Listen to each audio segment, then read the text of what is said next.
Applicants are encouraged to tailor their responses to align with their personal experiences and the specific requirements outlined in the organization's job description. When addressing situational questions, it is advisable to use the STAR approach, S for situation, T for task, A for action, and R for result. Now let's explore the interview questions and answers. 1. What skills will you bring to the table? As a healthcare assistant, I would bring a wealth of experience and skills to the table. I have a strong ability to lead and manage teams effectively, ensuring that all tasks are completed efficiently and patient care is of the highest standard. I am adept at handling complex situations and difficult patients with empathy and professionalism. My commitment to staying updated with the latest healthcare practices and regulations ensures that I can provide the best possible care to patients.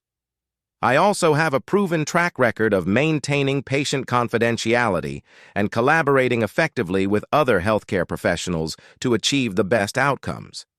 Overall, my skills and experience make me a valuable asset to your team. 2. What are the qualities you have? I possess a range of qualities that make me well-suited for the role. These include strong leadership skills, excellent communication abilities, and a compassionate approach to patient care. I am highly organized, able to prioritize tasks effectively, and skilled at handling challenging situations with professionalism and empathy. My commitment to continuous learning and development ensures that I stay up to date with the latest healthcare practices and regulations. I also have a strong sense of teamwork, collaborating effectively with colleagues to deliver the best possible care to patients.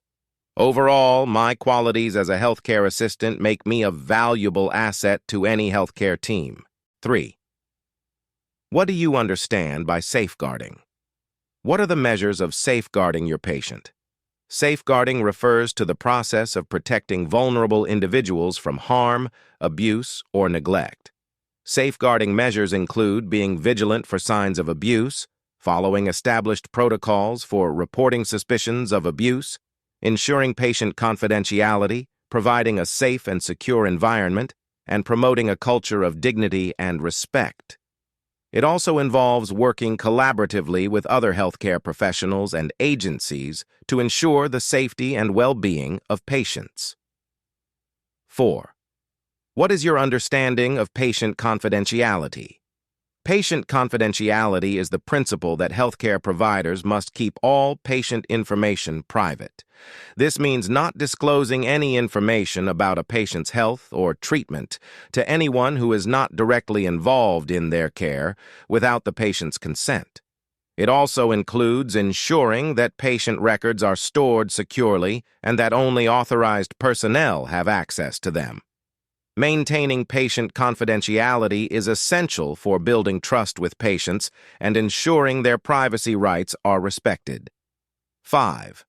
What do you think might be important when talking to a patient over the phone? When talking to a patient over the phone, it's important to be clear and concise in your communication, using simple language that is easy for them to understand. It's also important to be empathetic and attentive to their needs, as you won't have visual cues to guide your interactions.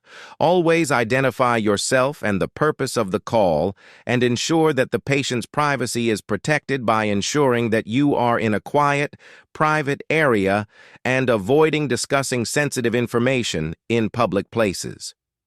Finally, make sure to listen actively to the patient's concerns and provide clear instructions or information as needed. 6. How do you prioritize your work? To prioritize my work effectively, I first assess the urgency and importance of each task. I then consider deadlines, patient needs, and any other factors that may impact the order in which tasks should be completed. I also consider my own workload and energy levels, ensuring that I tackle more challenging tasks when I'm most alert. I use to-do lists or digital tools to keep track of tasks and update them regularly to adjust priorities as needed.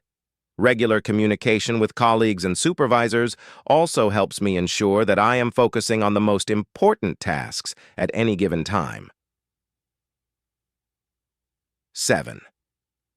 When you are sent to a house and you find out the patient is on the floor, what will you do? If I arrive at a patient's house and find them on the floor, my first priority would be to assess their condition and ensure their safety. I would gently try to communicate with the patient to determine if they are conscious and responsive. If they are conscious and not in immediate distress, I would assist them in getting up using proper lifting techniques and ensuring their comfort and safety. If the patient is unconscious or appears to be seriously injured, I would call emergency services immediately for assistance. Throughout the process, I would remain calm, reassuring, and focused on the patient's well-being. 8. When you are sent to a house and you find out that the patient has not eaten her breakfast, what do you do? If I find out that a patient has not eaten breakfast, I would first assess the situation to determine if there are any underlying reasons for this, such as loss of appetite, dietary restrictions, or other health issues. I would then offer the patient food options that comply with their dietary needs and preferences, ensuring that they have access to a nutritious meal. If necessary, I would also provide assistance with feeding or meal preparation, and I would document the incident in the patient's records for follow-up by the appropriate healthcare professionals. 9. How did you handle confidentiality of a person? As a healthcare assistant, I handle confidentiality by ensuring that all patient information is kept private and only shared with authorized individuals on a need-to-know basis. I follow all relevant policies and procedures regarding patient confidentiality, including keeping patient records secure and not discussing patient information in public or with unauthorized individuals. I also maintain professionalism and discretion in all communications related to patient care, ensuring that patient privacy is always protected. 10. How flexible are you? As a healthcare assistant, I am highly flexible and adaptable. I understand that healthcare settings can be dynamic and unpredictable, and I am willing to adjust my schedule and priorities to meet the needs of patients and colleagues. I am able to work effectively in fast-paced environments and handle multiple tasks simultaneously. My flexibility allows me to respond quickly to changing circumstances and provide the best possible care to patients. 11. What previous experience do you have that makes you fit to work as part of our team? I have previous experience working in healthcare settings where I have developed strong teamwork skills and an understanding of the importance of collaboration. I have also demonstrated my ability to communicate effectively with colleagues and patients, ensuring that everyone is well-informed and supported. My experience has taught me the value of working together towards a common goal, and I believe that my skills and attitude make me a great fit for your team. 12. You were asked to perform a task by one of our nurses, and you are not quite sure how to do that. What will you do? If I am asked to perform a task by a nurse, and I am not quite sure how to do it, I would politely ask for clarification and guidance from the nurse.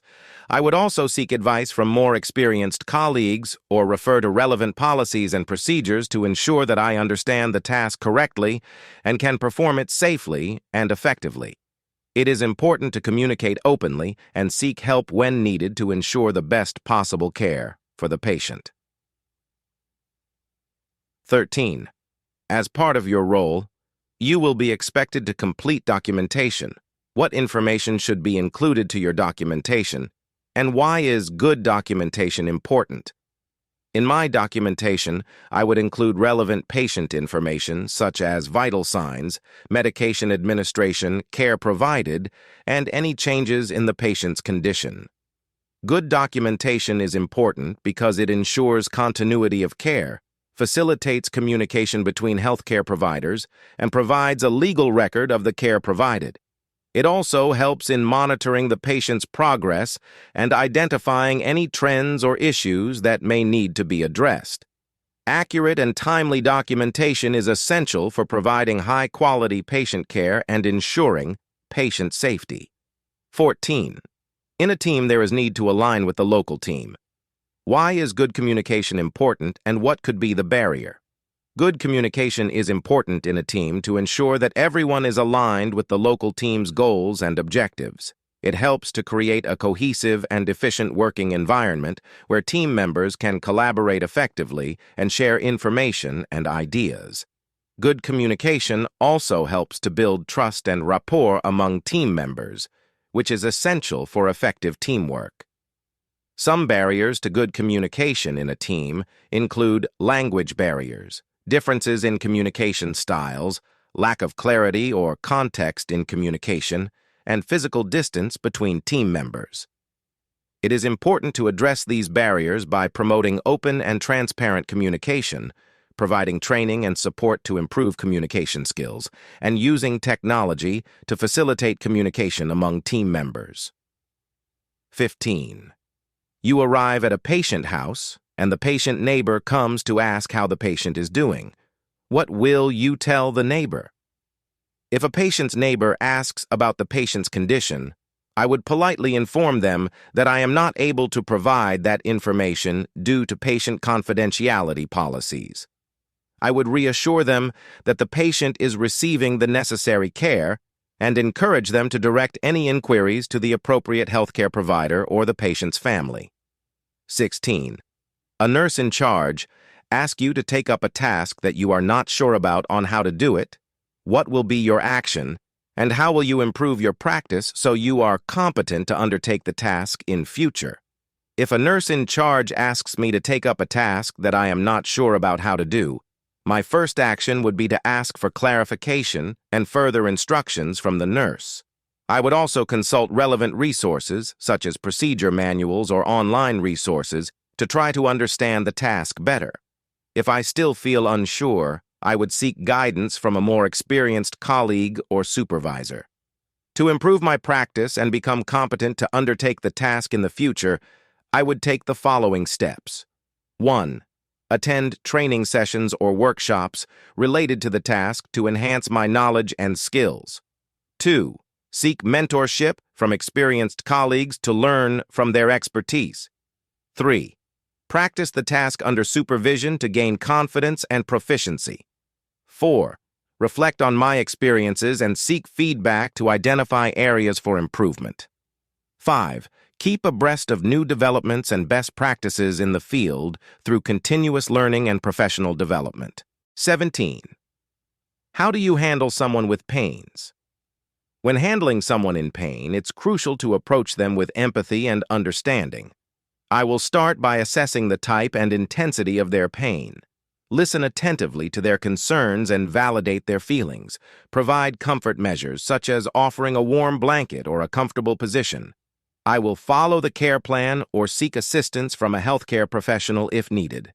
My goal is to make the person feel as comfortable as possible and ensure their pain is managed effectively. 18. What is equality and dignity? In healthcare, equality refers to treating everyone fairly and without discrimination, ensuring that each person receives the same standard of care regardless of their background, beliefs, or circumstances. Dignity, on the other hand, involves respecting each person's worth and individuality, preserving their privacy, autonomy, and self-respect. Both equality and dignity are fundamental principles that guide the provision of compassionate and respectful care to all individuals. 19. How do you show compassion to someone? To show compassion to someone, I will listen actively to their concerns, show empathy by acknowledging their feelings, and offer support and comfort. I will treat them with kindness and respect and strive to understand their perspective. I will also show genuine interest in their well-being and offer help or assistance based on their needs. Compassion involves being present, understanding, and caring towards others, especially when they are going through difficult times. 20. How do you handle work under pressure? To handle work under pressure in healthcare, I prioritize tasks, stay organized, and remain calm. I communicate effectively with team members, seek help when needed, and focus on providing quality care. I also practice self-care to manage stress and maintain a clear mindset. 21. What do you understand by nursing care and how do you want to place it in your job? Nursing care involves providing physical, emotional, and psychological support to patients to promote their well-being. I understand nursing care as a holistic approach that considers the patient's individual needs and respects their dignity and autonomy. In my job, I aim to integrate nursing care by implementing evidence-based practices, advocating for patients' rights, and collaborating with interdisciplinary teams to ensure comprehensive and patient-centered care. 22. Talk me through step-by-step what you would do if a young person or a child you are catering for in a home vomits while lying on his back. What will you do? If a child or young person vomits while lying on their back, I would first ensure their safety by gently turning them onto their side to prevent choking. Then, I would use a towel or cloth to wipe away the vomit and ensure their airway is clear. I would monitor their breathing and pulse while comforting them and reassuring them that they are safe.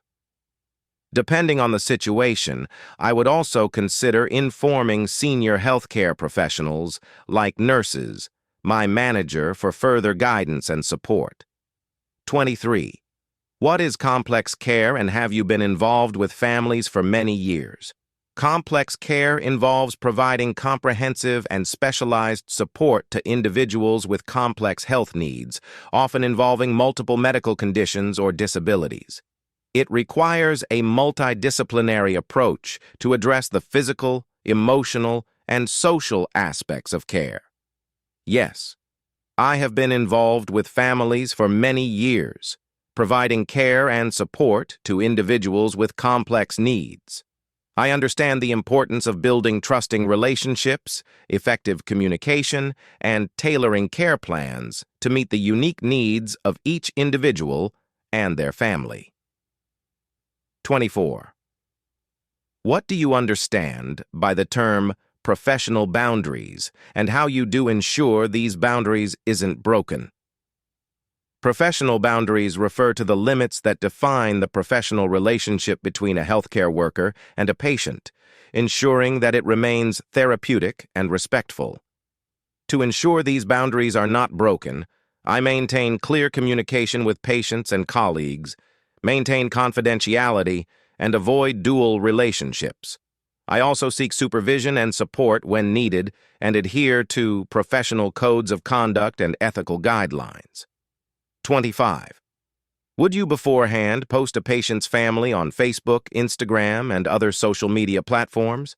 No, I would not post a patient's family on social media platforms without their permission. Respecting patient confidentiality is essential, and sharing personal information on social media could violate their privacy and trust. 26. If you are asked to do a job that you have not done before, what will you do? If asked to do a job I haven't done before, I would first assess the task's requirements and seek guidance from colleagues or supervisors. I would research and learn about the job to understand its principles and best practices. I would also be honest about my experience and ask for training or support to ensure I can perform the job effectively and safely. 27. You will be required to travel in relation to your work description. How do you intend to manage that? To manage travel requirements related to my work as a healthcare assistant, I would plan ahead, prioritize tasks, and maintain open communication with my team. I would ensure I have all necessary travel arrangements in place and be flexible with my schedule. I would also utilize technology to stay connected and organized while on the go. 28. Illustrate any clinical duties you have performed on a patient.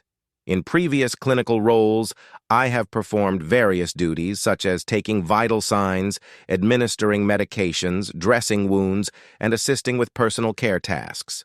I have also provided emotional support to patients and communicated with healthcare teams to ensure coordinated care. My goal is always to provide compassionate and competent care while adhering to best practices and protocols. 29. Explain what is meant by care. Care in healthcare stands for compassion, accountability, respect, and excellence. It embodies the core values and principles that guide healthcare professionals in providing high-quality and patient-centered care. This includes showing empathy and understanding, taking responsibility for actions, treating everyone with dignity and courtesy, and striving for excellence in all aspects of care delivery. 30. What is the one thing that your superior can say about you, and what is the one thing you can change about yourself? My superior can say that I am reliable and dedicated, always willing to go the extra mile to ensure tasks are completed effectively and on time. One thing I can change about myself is to improve my time management skills to become even more efficient in my work. 31. What are the personal care you can give to a patient? Personal care for a patient includes assisting with activities of daily living, such as bathing, grooming, dressing, toileting, and feeding. It also involves providing emotional support, ensuring comfort, and promoting independence and dignity. Additionally, personal care may include helping with mobility, repositioning, and maintaining a clean and safe environment for the patient. 32. If you encounter a patient that needs his or her medical report to be kept a secret, what will you do? If a patient requests that their medical report be kept confidential, I would respect their wishes and ensure that their information is only shared with authorized individuals involved in their care. I would follow relevant privacy policies and regulations to maintain the confidentiality of their medical information. 33. How do you handle a situation when someone hurt you at your workplace? If someone hurts me at my workplace, I would first ensure my safety and seek medical attention if necessary. I would then report the incident to my supervisor or HR department according to the workplace policies. It's important to address such situations promptly and professionally to prevent future incidents and ensure a safe working environment for everyone. 34. What do you do when you are tired at work? When I am tired at work, I try to take short breaks to rest and recharge. I also prioritize tasks and focus on essential responsibilities to manage my workload effectively. Additionally, I ensure I maintain a healthy lifestyle, including getting enough sleep, eating nutritious meals, and staying hydrated to prevent fatigue. 35. How do you identify someone that is tired while working with you at your workplace? To identify if someone is tired while working with me, I look for signs such as yawning, fatigue, reduced concentration, slower response times, or physical signs like rubbing their eyes or slouching. I also pay attention to changes in behavior or mood, such as irritability or decreased motivation. If I notice these signs, I would offer support, encourage breaks, or suggest ways to alleviate their fatigue, such as taking a short walk or getting some fresh air. 36. Why did you apply for the position of healthcare assistant? I applied for the position of healthcare assistant because I am passionate about helping others and making a positive impact on people's lives. I have a strong desire to work in a healthcare setting where I can use my skills and compassion to provide high-quality care and support to patients. Additionally, I am eager to learn and grow in this field, and I believe that this role will allow me to do so while contributing to the well-being of others. 37. Why do you think it is necessary for us to conduct vaccinations? It is necessary to conduct vaccinations to protect individuals and communities from infectious diseases. Vaccinations help prevent the spread of diseases by building immunity against specific pathogens. They also reduce the severity of illness and the risk of complications. Conducting vaccinations is essential for maintaining public health and preventing outbreaks of vaccine-preventable diseases. 38. What is confidentiality? What are the consequences of confidentiality, and what are the advantages of confidentiality? Confidentiality in healthcare refers to the obligation of healthcare professionals to protect patient information from unauthorized disclosure. The consequences of breaching confidentiality can include legal action, loss of trust, damage to professional reputation, and negative impact on patient care.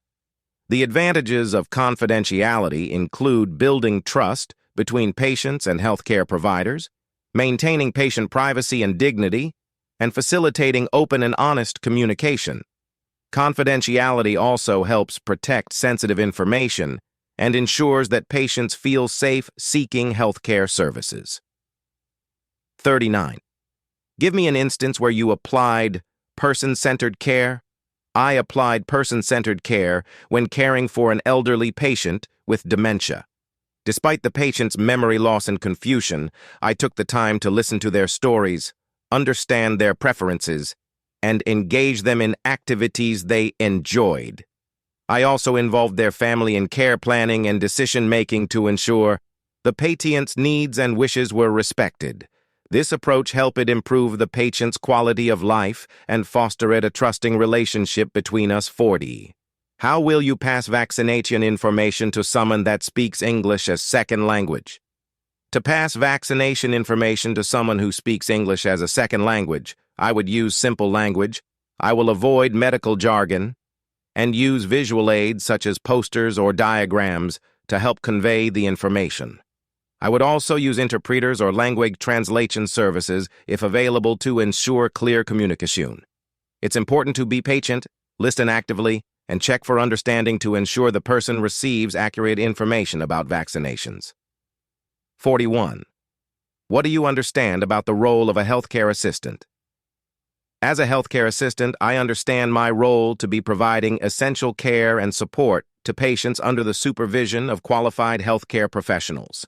This includes assisting with activities of daily living, monitoring patients' health and vital signs, providing emotional support, and ensuring a safe and comfortable environment for patients. My role also involves communicating effectively with patients, families, and healthcare teams to ensure coordinated care and promote the well-being of patients. 42. Why do you want to work with us? I want to work with your healthcare team because I am impressed by the organization's commitment to providing high-quality care and support to patients. I believe that my skills and passion for helping others align with your mission, and I am excited about the opportunity to contribute to such a dedicated team. I am eager to learn and grow in this role and to make a positive impact on the lives of patients under your care. 43. How have you given care to a patient that made the patient happy?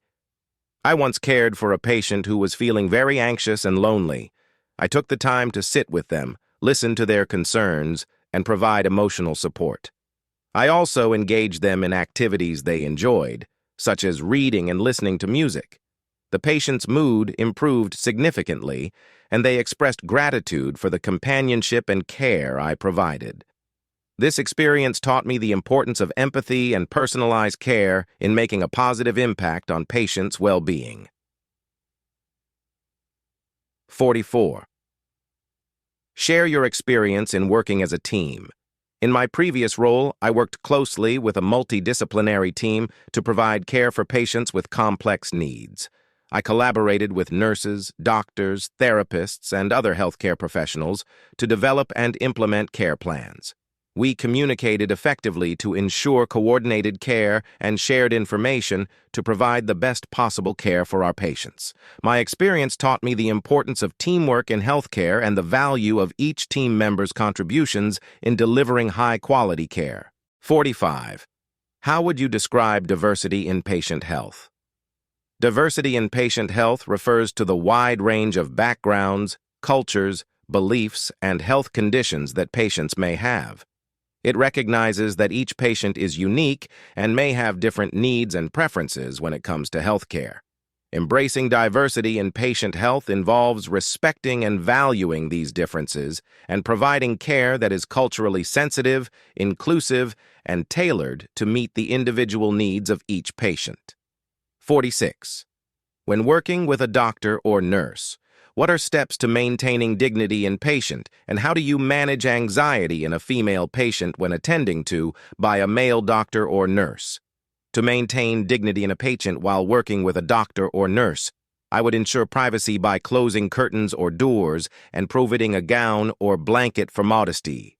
I would also communicate respectfully involving the patient in decision-making and listen to their concerns and preferences. To manage anxiety in a female patient attended to by a male doctor or nurse, I would first acknowledge and validate their feelings. I would explain the reasons for the male healthcare provider's involvement and offer the option of having a female chaperone present.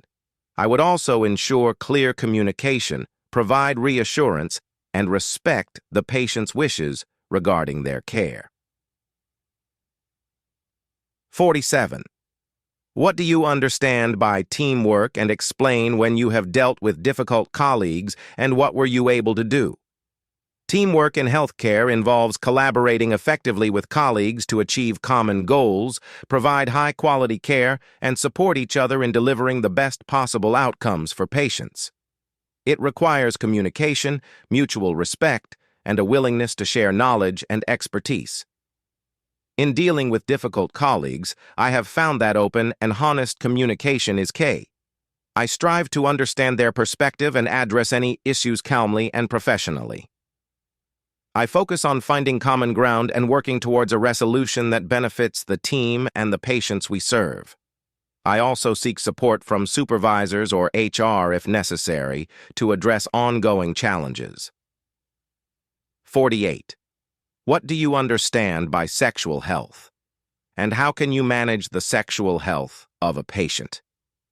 Sexual health encompasses physical, emotional, mental, and social aspects of sexuality. It includes the ability to have pleasurable and safe sexual experiences free from coercion, discrimination, and violence. Managing the sexual health of a patient involves providing education, counseling, and support related to sexual health issues. This may include discussing safe sex practices, providing information about contraception and STI prevention, addressing sexual dysfunction or concerns, and promoting healthy relationships. It also involves respecting the patient's privacy, autonomy, and confidentiality regarding their sexual health. 49.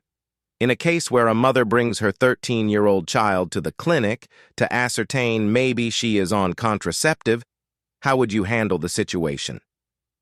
In this situation, I would first ensure the confidentiality and privacy of both the mother and the child. I would then engage in a non-judgmental conversation with the mother to understand her concerns and reasons for seeking contraception for her child.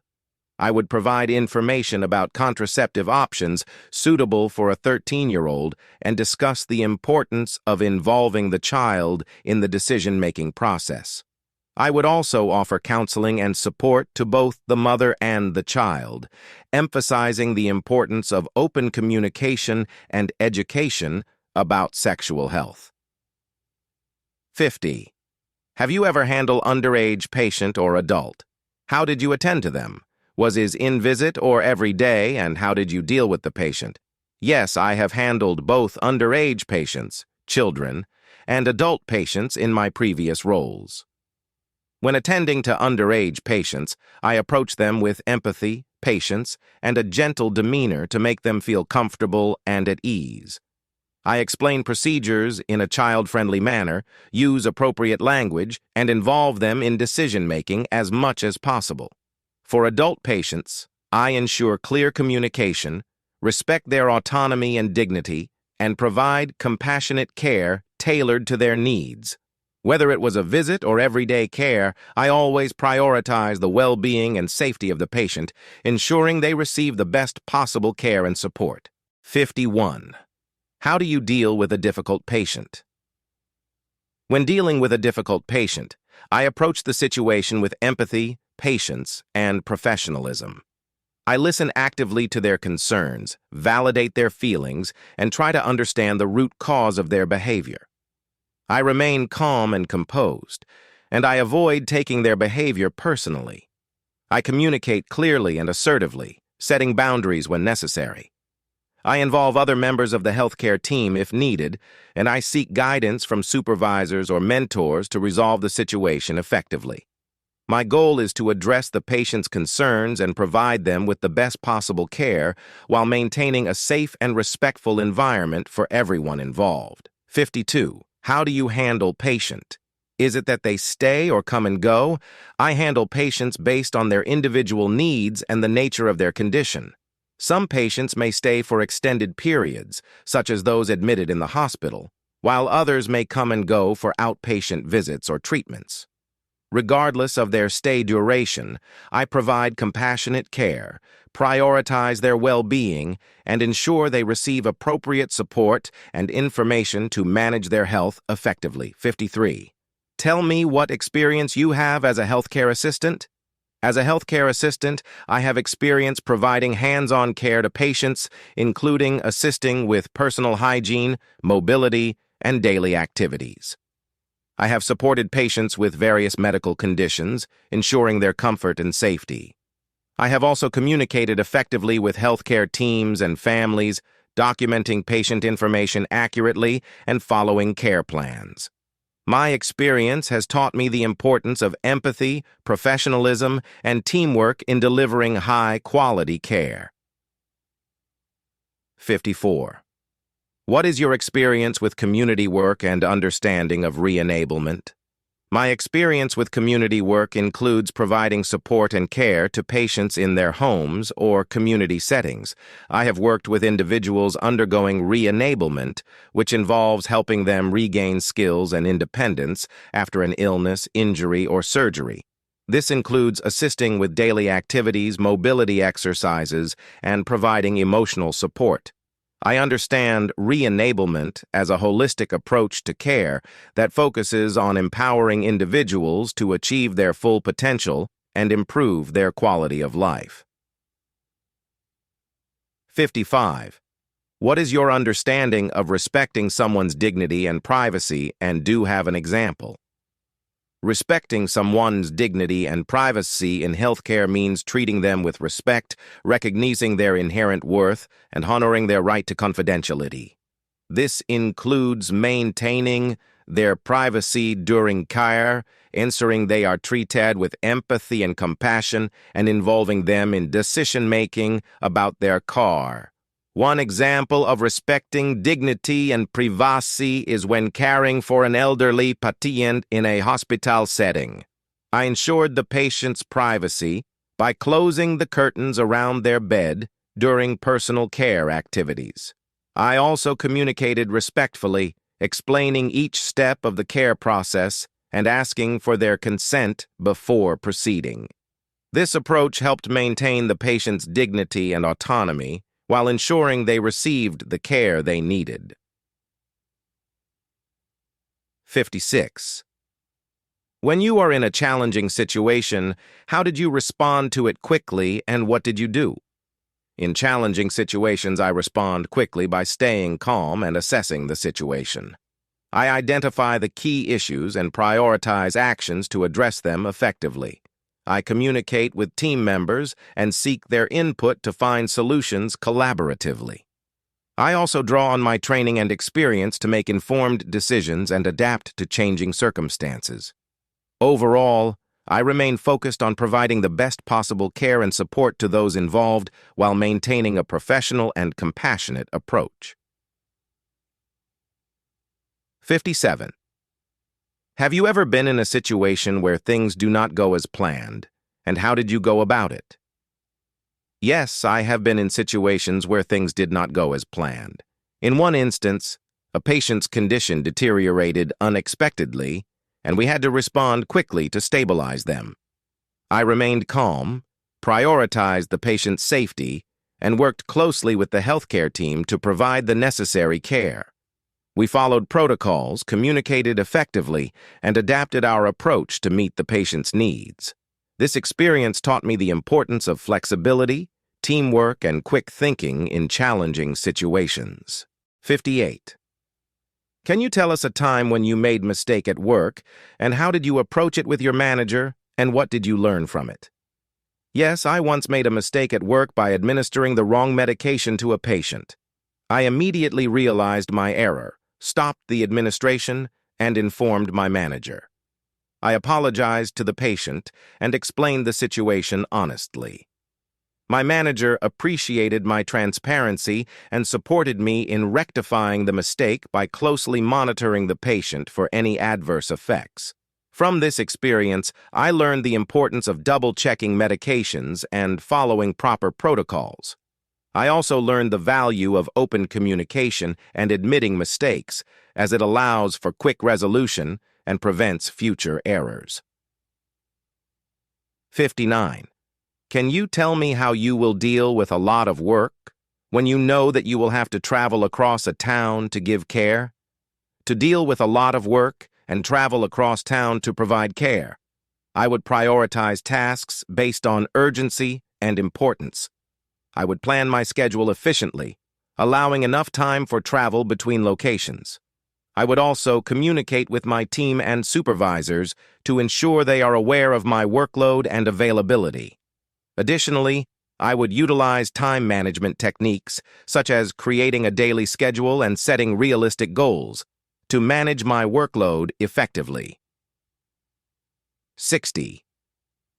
Effective working relationships are important. Why do you think so? Can you provide an example when you have done this? Effective working relationships are crucial in healthcare because they promote collaboration, communication, and trust among team members, ultimately leading to better patient outcomes.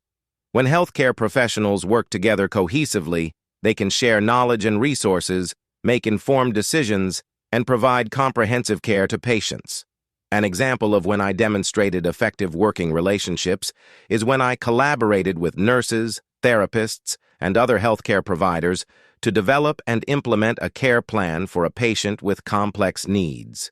We communicated regularly, shared information, and coordinated our efforts to ensure the patient received holistic and personalized care. By working together effectively, we were able to address the patient's needs comprehensively and achieve positive outcomes. 61. We offer community service. What do you understand by that? Community service in healthcare refers to providing care and support to individuals in their homes or community settings. This can include assisting with activities of daily living, providing medical treatments, and offering emotional support to patients and their families. Community service aims to promote health, independence, and well-being, while also reducing the need for hospitalization or institutional care. It often involves collaborating with other healthcare professionals and community organizations to meet the diverse needs of individuals in the community. 62. Tell us about an aggressive patient you have encountered. I once encountered an aggressive patient who was agitated and verbally abusive towards me and other staff members. I remained calm, maintained a safe distance, and tried to de-escalate the situation by speaking calmly and reassuring the patient. I also called for assistance from security and other healthcare professionals to ensure everyone's safety. After the situation was resolved, I reflected on the incident and discussed it with my supervisor to identify strategies for managing similar situations in the future. 63. What do you understand by teamwork, and how do you practice teamwork? Teamwork in healthcare involves collaborating with colleagues to achieve common goals, provide high-quality care, and support each other in delivering the best possible outcomes for patients. To practice teamwork, I communicate openly and effectively with team members, respect their opinions and contributions, and actively participate in team meetings and discussions. I also strive to be a reliable and supportive team member, offering assistance when needed and seeking help or guidance when necessary. Overall, teamwork in healthcare is about working together towards a shared vision of providing the best possible care for patients. 64. What are the observation skills you have got? My observation skills include keen attention to detail, the ability to notice subtle changes in patient behavior or condition, and the capacity to assess and respond to situations quickly and effectively. I am trained to observe and document vital signs, physical appearance, and emotional cues, which helps me provide comprehensive care and support to patients. My observation skills also allow me to communicate effectively with healthcare teams, contributing valuable insights and information to enhance patient care. 65. How do you treat irate family? Give examples. When dealing with irate family members, I approach the situation with empathy, patience, and professionalism. I listen actively to their concerns, validate their feelings, and try to understand the root cause of their anger. I remain calm and composed, and I avoid taking their behavior personally. I communicate clearly and assertively, setting boundaries when necessary. I involve other members of the healthcare team if needed, and I seek guidance from supervisors or mentors to resolve the situation effectively. My goal is to address the family's concerns and provide them with the best possible support while maintaining a safe and respectful environment for everyone involved. 66. If you attend to a patient at home and you knock the door and there was no response, what would you do? If I attend to a patient at home and receive no response after knocking on the door, I would attempt to contact the patient by phone. If unable to reach the patient, I would assess the situation for signs of an emergency. If no emergency is apparent, I would leave a note or message for the patient, documenting the visit, and report the situation to my supervisor for further guidance. 67. Where do you see yourself in the next 5 years, and what are your goals? In the next 5 years, I see myself furthering my career in healthcare by gaining additional experience and skills. My goal is to continue providing high-quality care to patients and to advance in my role, possibly taking on more responsibilities or pursuing further education. I also hope to contribute to the healthcare field by staying updated on the latest developments and best practices, and by actively participating in professional development opportunities. 68. What do you understand by information governance? Information governance in healthcare refers to the framework of policies, procedures, and practices that ensure the secure, efficient, and appropriate handling of information within healthcare organizations. It includes maintaining the confidentiality, integrity, and availability of information, as well as complying with legal and regulatory requirements related to data protection and privacy. Information governance aims to protect patient information, support clinical decision-making, and improve the quality and safety of healthcare services. 69. You went to treat a dementia patient of a simple wound and you notice that the hygiene of the patient is deteriorating. What will you do? When treating a dementia patient with a simple wound and noticing deteriorating hygiene, I would first ensure the wound is properly cleaned and dressed to prevent infection. Then, I would assess the patient's overall hygiene needs and try to address them sensitively and respectfully by doing the following. Assess the situation. I will determine the extent of the hygiene issue and any contributing factors, such as cognitive decline or physical limitations. Communicate with the patient. I will engage with the patient in a calm and reassuring manner and explaining the need for hygiene and offer assistance gently. Involve family. I will inform the patient's family about the observed deterioration in hygiene and discuss potential causes and solutions. Develop a care plan. I will collaborate with the healthcare team to develop a care plan tailored to the patient's needs, considering their cognitive abilities and physical limitations. Environmental modifications. I will make environmental modifications, such as providing easy access to hygiene supplies or installing grab bars to facilitate hygiene tasks for the patient. Regular monitoring. I will monitor the patient's hygiene regularly and adjust the care plan as needed to ensure their comfort and well-being. Overall, I will make sure the approach is person-centered, focusing on maintaining the patient's dignity and promoting their overall health and well-being. 70. If your superior asked you to do work that you are uncomfortable with, what will you do? If my superior asked me to do work that I am uncomfortable with, I would first try to understand the reasons behind the request. I would then communicate my concerns and reasons for discomfort respectfully and professionally. I would suggest alternative solutions or compromises that align with my values and comfort level. If the request is still required, I would assess the situation to determine if it is within my scope of practice and if I have the necessary skills and training to safely perform the task. If not, I would discuss the matter further with my superior or seek guidance from a more experienced colleague to find a resolution that is acceptable to all parties involved. 71. Why have you chosen to work for us? I have chosen to work for your organization because of its reputation for providing high-quality care and its commitment to making a positive impact on the lives of patients. I am impressed by the values and mission of your organization, and I believe that my skills and experience align well with the opportunities offered here. I am excited about the prospect of contributing to your team and making a difference in the lives of those we serve. 72. If you are in a service user's home and you realized you are not safe, what measures can you put in place to make sure you are safe because you will work with mentally derailed people? If I am in a service user's home and feel unsafe while working with mentally derailed people, I would take the following measures to ensure my safety. Assess the situation. Quickly assess the environment and the behavior of the service user to determine the level of risk. Remove yourself from danger.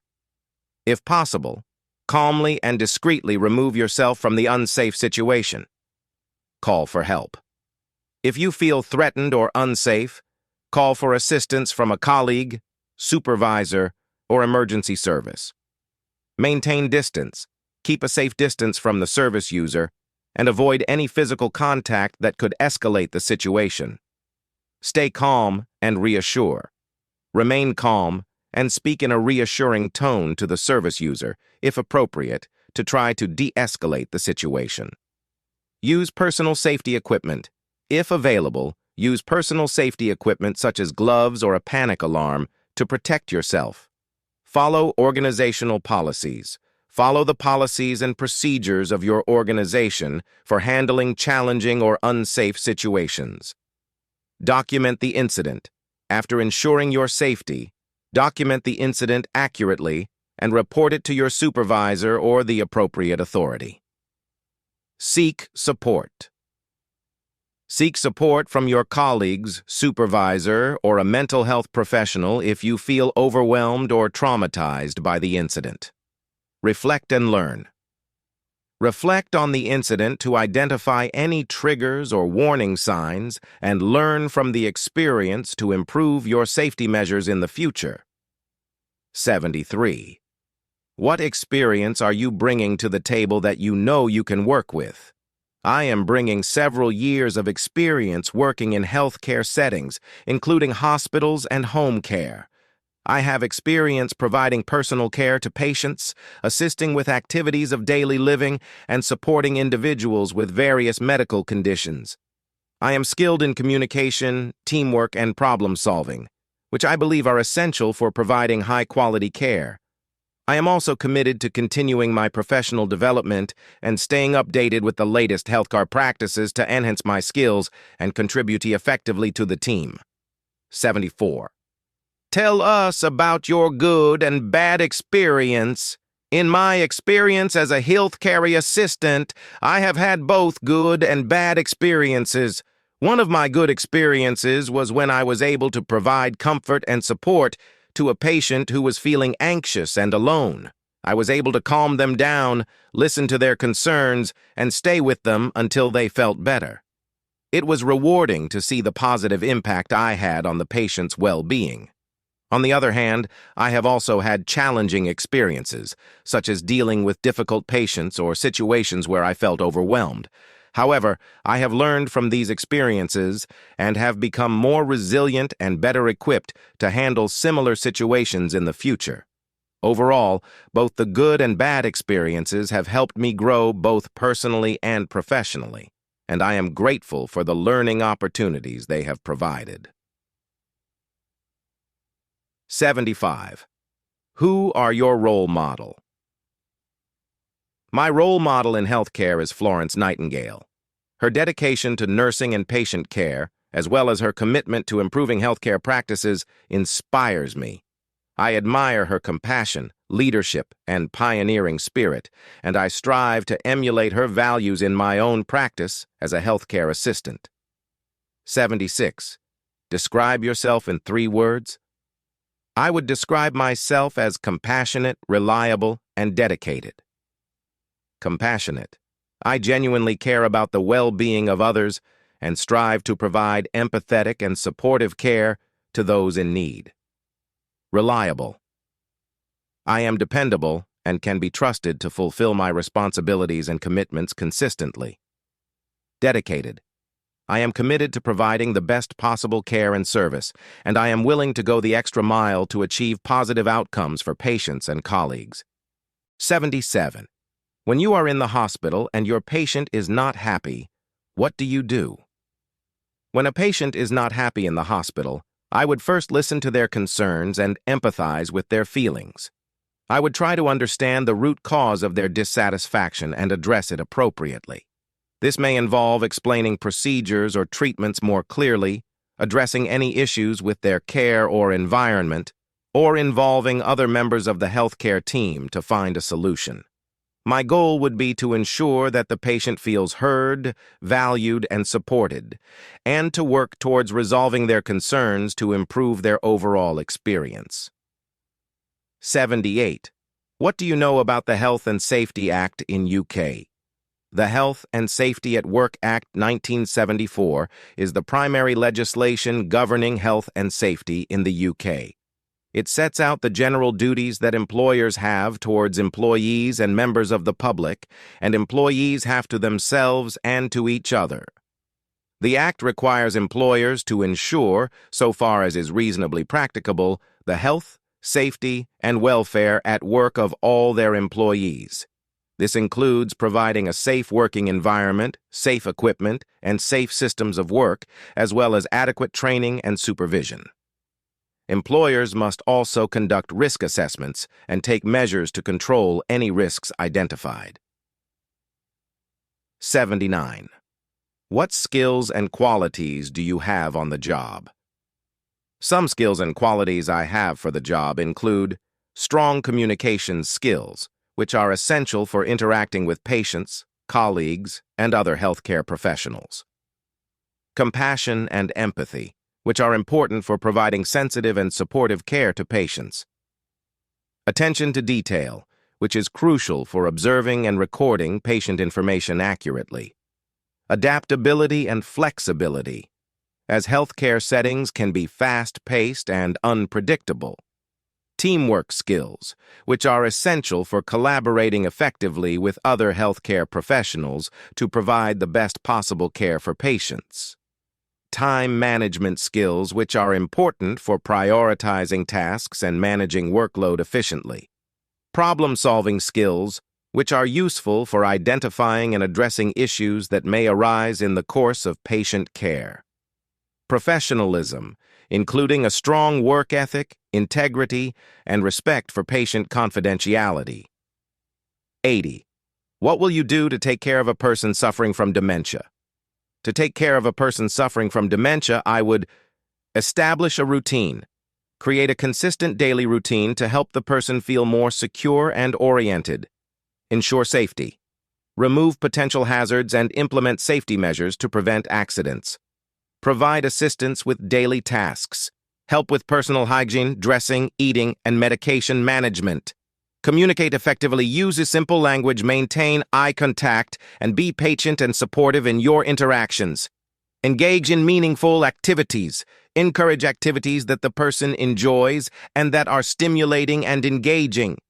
Provide emotional support. Be empathetic, validate their feelings, and provide reassurance and comfort. Monitor and manage symptoms. Keep track of changes in behavior or health and consult with healthcare professionals for appropriate management. Support family, provide information, education, and emotional support to family members. Seek professional help. Consult with healthcare professionals, such as doctors, nurses, and social workers, for guidance and support in managing the person's care. Take care of yourself.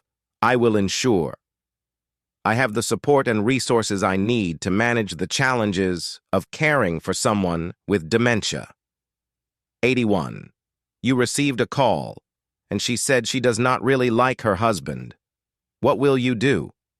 If I received a call from someone saying they do not really like their husband, I would listen empathetically to their concerns and offer support.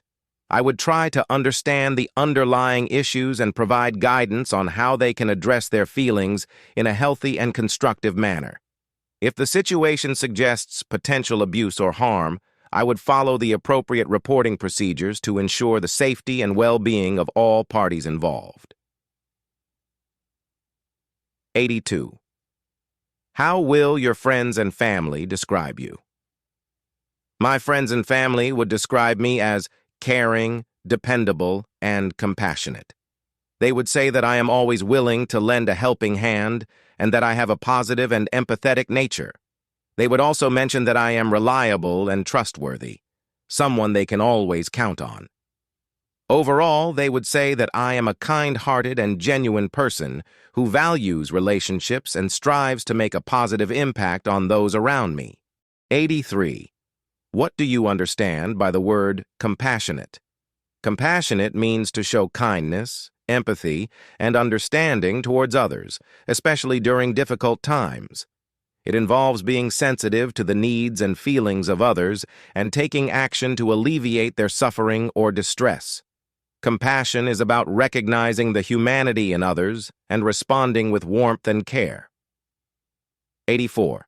How will you stay motivated to keep working when you are in a difficult situation? To stay motivated in difficult situations, I would 1. Focus on the positive aspects of my work and the impact I can have on patients' lives. 2. Seek support from colleagues and supervisors to discuss challenges and brainstorm solutions. 3. Remind myself of my personal and professional goals and the importance of persevering through challenges. 4. Practice self-care techniques such as mindfulness or exercise to manage stress and maintain a positive outlook. 5. Reflect on past successes and remind myself of the value I bring to my role as a healthcare assistant. 85. What about this job appeals to you the most? What appeals to me most about this job is the opportunity to make a meaningful difference in the lives of patients. I am passionate about providing compassionate care and supporting individuals in need, and I believe that this role will allow me to do just that. Additionally, I am excited about the opportunity to work as part of a dedicated healthcare team and to continue learning and growing in my career. 86. How would you manage conflict in the workplace? To manage conflict in the workplace, I would 1. Address the issue promptly and directly, seeking to understand the root cause of the conflict. 2. Listen actively to all parties involved, showing empathy and respect for their perspectives. 3. Communicate openly and honestly, expressing my own concerns and working towards a resolution that is fair and acceptable to all. 4.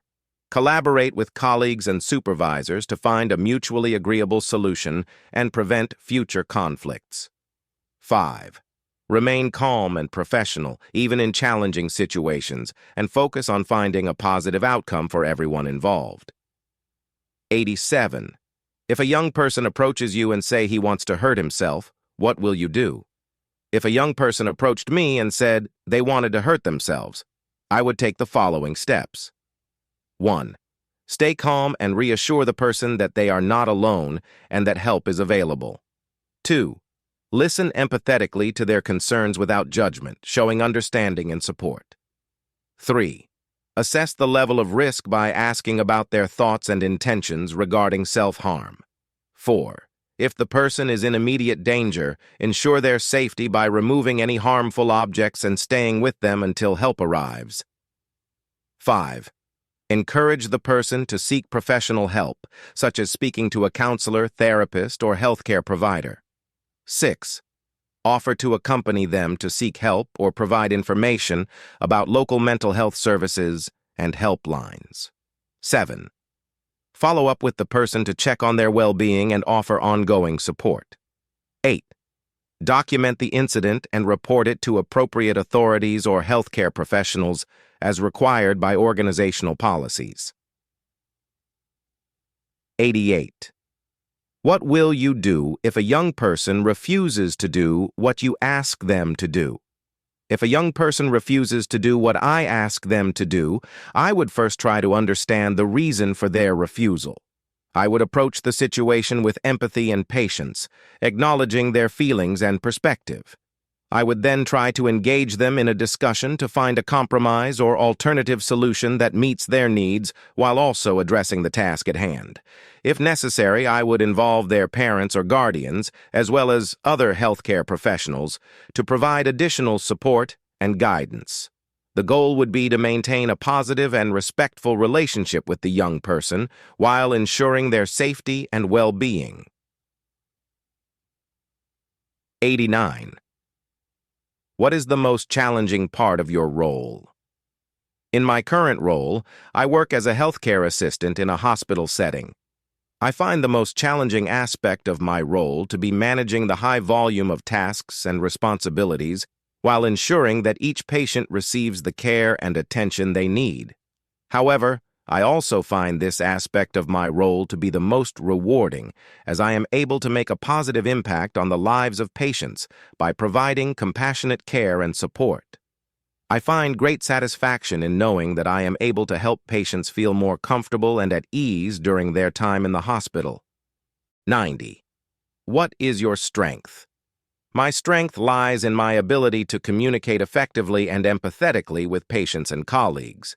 I have a compassionate nature and a strong desire to help others, which allows me to provide excellent care and support to those in need. I am also highly organized and able to multitask effectively, which helps me manage my workload and prioritize tasks efficiently. Overall, I believe that my strengths make me well suited for a role as a healthcare assistant. 91. What weakness have you noticed in yourself, and what are you doing to develop yourself? One weakness I have noticed in myself is that I can sometimes be overly critical of my own work, which can lead to feelings of self-doubt. To address this, I have been working on practicing self-compassion and focusing on my strengths rather than dwelling on perceived weaknesses. I have also been seeking feedback from colleagues and supervisors to gain a more balanced perspective on my performance. Additionally, I have been engaging in professional development activities, such as attending workshops and training sessions, to further develop my skills and knowledge in healthcare. 92. What will you do if you notice a child in your unit with an unkept injury and is also being aggressive? If I notice a child in my unit with an unkept injury who is also being aggressive, I would first ensure the safety of the child and others in the unit. I would then approach the child calmly and try to assess the situation to understand the reasons for their aggression. I would communicate with the child in a non-confrontational manner, acknowledging their feelings and offering reassurance. Next, I would address the unkept injury by seeking medical attention for the child. I would follow the appropriate protocols for reporting and documenting the injury, ensuring that the child receives the necessary care and treatment. To address the child's aggression, I would try to de-escalate the situation by using calming techniques and providing a safe and supportive environment. I would also involve other healthcare professionals, such as child life specialists or mental health professionals, to help manage the child's behavior and provide additional support as needed. 93. Tell us about your knowledge you have about the Wellness of the Children Act 1999 and 2004 in UK. The Children Act 1999 and 2004 are key pieces of legislation in the UK that aim to promote the well-being and welfare of children. The Act set out the responsibilities of local authorities, courts, and other agencies in ensuring that children are protected from harm and that their needs are met. The Children Act 1999 established the principle that the welfare of the child is paramount in all decisions affecting them. It introduced measures to improve the coordination of services for children and families, including the establishment of local safeguarding, children boards. The Children Act 2004 built upon the framework of the 1999 Act and introduced further reforms to strengthen child protection measures. It placed a duty on local authorities to promote the well-being of children in their area and to work together with other agencies to improve outcomes for children and young people. Overall, the Children Acts 1999 and 2004 play a crucial role in safeguarding and promoting the welfare of children in the UK, ensuring that they are protected from harm and have the support they need to thrive. 94. Tell us what makes a successful team. A successful team is characterized by several key factors, including 1. Clear goals and objectives. A successful team has a shared understanding of its goals and works collaboratively towards achieving them. 2. Effective communication. Open and honest communication is essential for a successful team, allowing members to share ideas, provide feedback, and resolve conflicts. 3. Trust and mutual respect. A successful team is built on trust and mutual respect among its members, creating a positive and supportive work environment. 4. Collaboration and teamwork. A successful team works together collaboratively, leveraging each member's strengths and skills to achieve common goals. 5. Adaptability and flexibility. A successful team is adaptable and flexible, able to respond to changing circumstances and challenges. 6. Leadership and accountability. A successful team has strong leadership that provides direction and guidance, as well as individual and collective accountability for achieving goals. 7. Recognition and celebration of achievements. A successful team recognizes and celebrates its achievements, fostering a sense of pride and motivation among its members. 95. How will you remain competent while carrying out your role? To remain competent in my role as a healthcare assistant, I would 1. Stay updated with current best practices and guidelines through continuous learning and professional development. 2. Seek feedback from colleagues, supervisors, and patients to identify areas for improvement and make necessary adjustments. 3. Participate in relevant training and educational opportunities to enhance my skills and knowledge. 4. Stay informed about new developments and advancements in healthcare to provide the best possible care to patients. 5. Reflect on my experiences and learn from both successes and challenges to improve my practice. 6. Maintain a positive attitude and willingness to learn, grow, and adapt to changes in the healthcare environment. 96. Tell us about a scenario of how you encounter safety.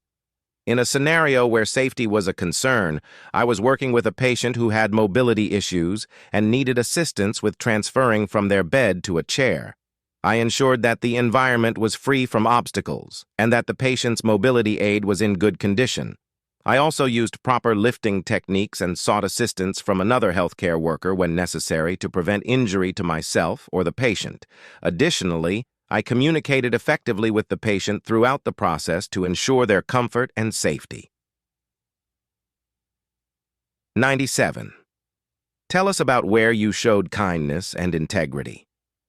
One instance where I demonstrated kindness and integrity was when I was caring for an elderly patient who was feeling lonely and isolated.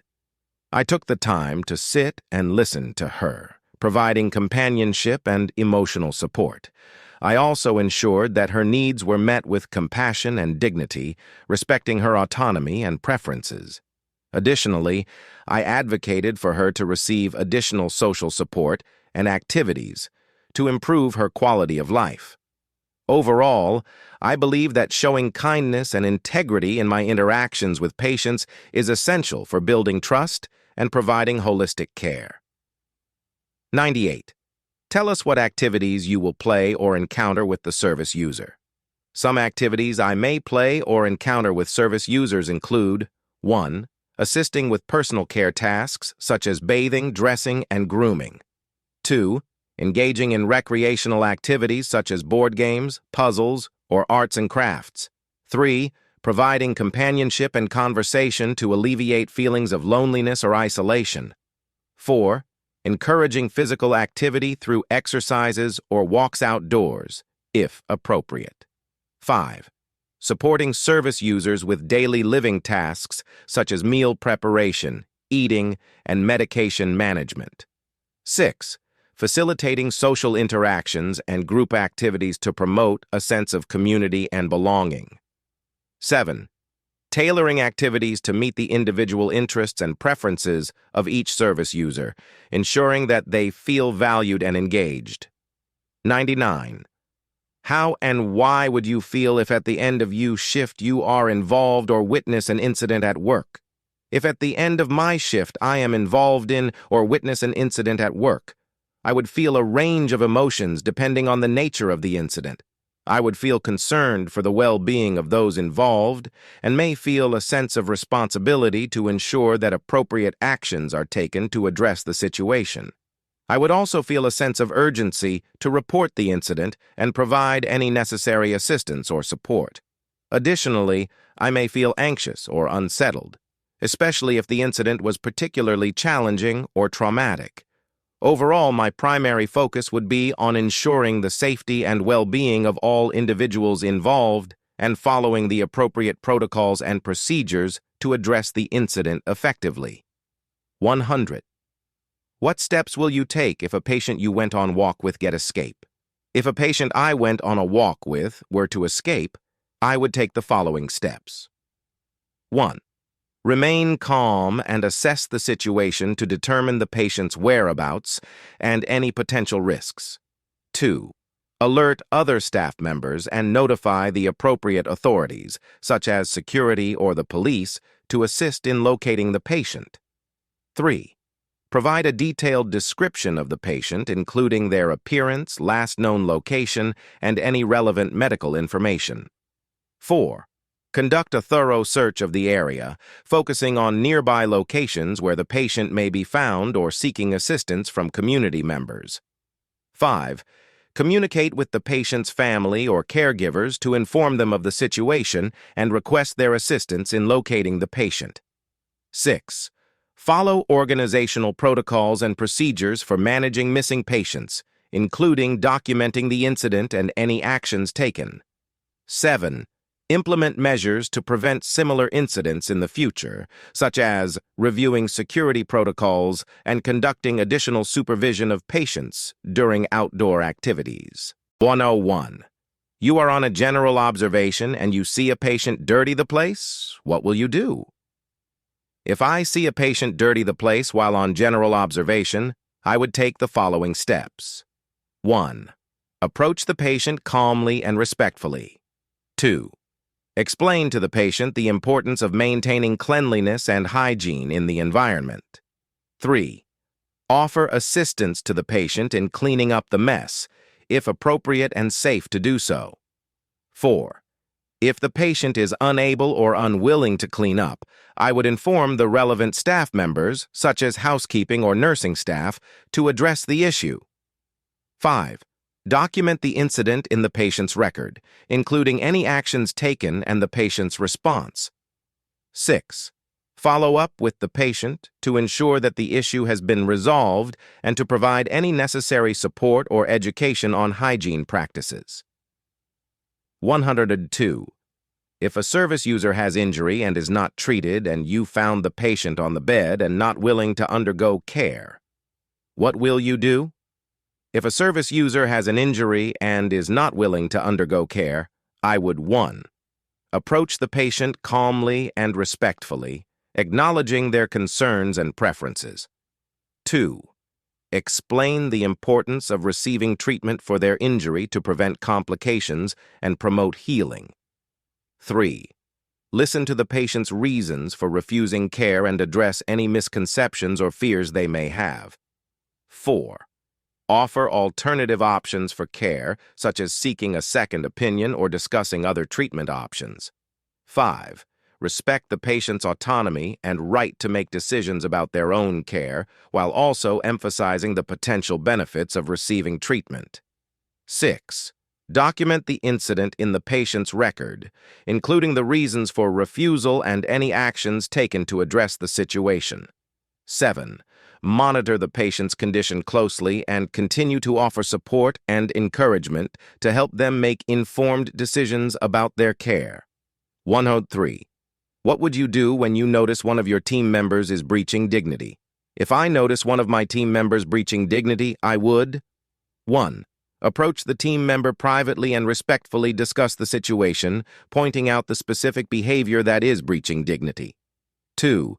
Provide education and guidance on the importance of maintaining dignity in healthcare and how their behavior can impact patients and colleagues. 3. Encourage the team member to reflect on their actions and consider alternative ways to approach similar situations in the future. 4. Offer support and resources, such as additional training or counseling, to help the team member improve their behavior. 5. Monitor the situation closely and follow up with the team member to ensure that the issue has been addressed and that they are adhering to the standards of dignity and respect in the workplace. 104. What do you do when taking care of an infectious person? When taking care of an infectious person, I would 1.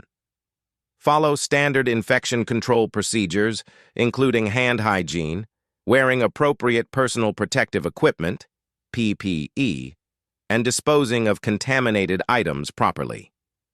2. Isolate the patient if necessary to prevent the spread of infection to others. 3. Follow the care plan and treatment regimen prescribed by the healthcare team to manage the infection. 4. Monitor the patient closely for any signs of worsening infection or complications. 5. Educate the patient and their family members about infection control measures and how to prevent the spread of infection. 6. Collaborate with other healthcare team members to ensure that infection control measures are implemented effectively and that the patient receives appropriate care and support. 105. What is the duties of a candor? The duty of candor is a legal requirement for healthcare providers in the UK to be open and honest with patients, or their families, when something goes wrong with their care that causes harm. This includes providing a timely apology, an explanation of what happened, and any actions taken to prevent recurrence. It aims to promote a culture of transparency, learning, and improvement within healthcare organizations. 106. Tell us a time where you had to make wrong decisions, and what did you do? In a situation where I made a wrong decision, I took immediate responsibility for my actions, acknowledged the mistake, and apologized if necessary. I then analyzed the situation to understand why the decision was wrong and learned from it to prevent similar mistakes in the future. I also sought guidance from colleagues or supervisors to help me improve my decision-making skills.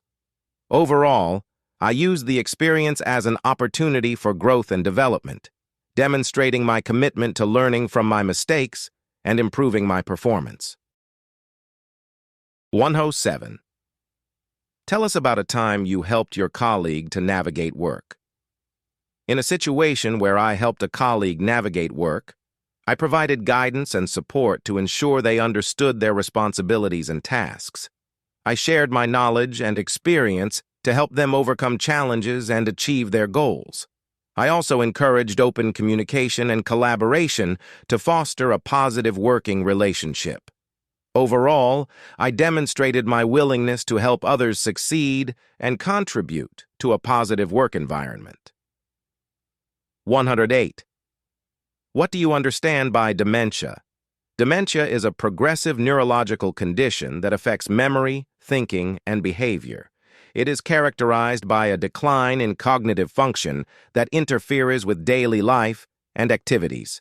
Symptoms of dementia may include memory loss, difficulty communicating, and changes in mood or behavior. It is important to provide compassionate care and support to individuals with dementia to help them maintain their quality of life. 109. Can you tell me one of the ways you have been able to update your knowledge while training in your workplace? One way I have updated my knowledge and training in the workplace is by actively participating in continuing education programs and attending relevant workshops or seminars. This has allowed me to stay informed about new developments in healthcare practices and technologies, enhancing my skills and improving the quality of care I provide to patients. 110. Why did you decide to go into the healthcare profession? I decided to go into the healthcare profession because I have a strong desire to help others and make a positive impact on people's lives. I am passionate about providing compassionate care and support to those in need, and I find fulfillment in knowing that my work contributes to the well-being of others. 111. How do you stay calm and focused during emergency situations? To stay calm and focused during emergency situations, I rely on my training and experience. I prioritize the safety and well-being of the patient, follow established protocols, and communicate effectively with other healthcare professionals. I also try to remain composed, assess the situation calmly, and act quickly and decisively. Additionally, I seek support from my team members and supervisors when needed to ensure the best possible outcome for the patient. 112. Can you discuss a time when you advocated for a patient's needs? I can recall a time when a patient was not receiving the pain management they needed. I noticed that the patient was in discomfort and requested a meeting with the care team to discuss the situation. During the meeting, I advocated for the patient's needs by highlighting the importance of addressing their pain and proposing alternative pain management options. As a result, the care plan was adjusted and the patient received the appropriate pain relief, improving their comfort and overall well-being. 113. How do you ensure a safe and clean environment for patients? To ensure a safe and clean environment for patients, I follow strict hygiene protocols, including hand washing and wearing appropriate personal protective equipment. I also regularly clean and sanitize patient areas, equipment, and common areas. Additionally, I report any maintenance issues or hazards to the appropriate personnel promptly. 114.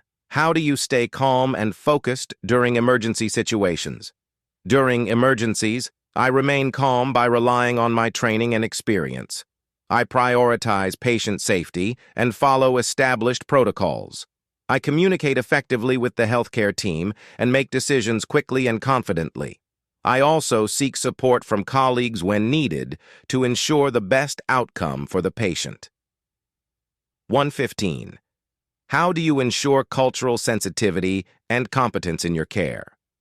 I ensure cultural sensitivity and competence in my care by respecting and valuing each patient's cultural background, beliefs, and practices. I strive to understand and appreciate their cultural norms and preferences, which helps me provide more personalized and respectful care. I also seek to educate myself about different cultures and their healthcare needs, and I am open to learning from my patients and colleagues. This approach helps me establish trust and rapport with patients from diverse backgrounds, ultimately improving the quality of care I provide. 116. How do you handle situations where you suspect abuse or neglect of a patient? If I suspect abuse or neglect of a patient, I immediately report my concerns to the appropriate authorities, such as my supervisor or safeguarding team. I document my observations accurately and objectively, ensuring that all relevant information is included. I also ensure the safety and well-being of the patient by providing appropriate care and support. Additionally, I follow any policies and procedures in place for reporting and addressing such incidents, maintaining confidentiality and respecting the rights of the patient at all times. 117.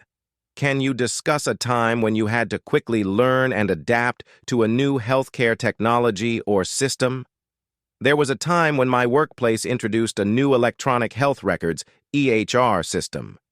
Despite not having prior experience with such systems, I quickly familiarized myself with the new system by attending training sessions and seeking guidance from colleagues. I also spent extra time outside of work to practice using the system and familiarize myself with its features. In a short period, I was able to confidently navigate the EHR system and efficiently input patient data, which significantly improved my workflow and productivity. My ability to adapt quickly to the new technology ensured minimal disruption to patient care and demonstrated my commitment to providing quality healthcare services. 118. How do you handle situations where you have to balance patient needs with administrative tasks? To balance patient needs with administrative tasks, I prioritize patient care while ensuring that administrative duties are completed efficiently. I maintain clear communication with patients and colleagues about any delays or changes in schedules. I also utilize time management skills to allocate appropriate time for both patient care and administrative tasks.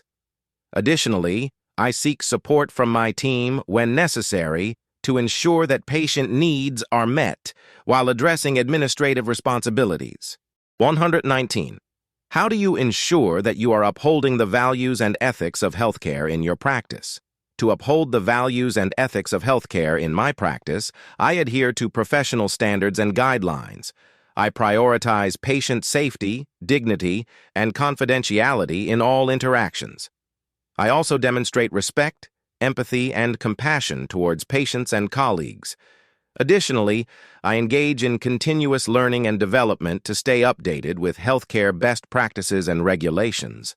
I actively seek feedback from patients and colleagues to improve my practice and ensure that I am providing high-quality care. 120. How do you demonstrate professionalism and integrity in your interactions with patients, colleagues, and supervisors?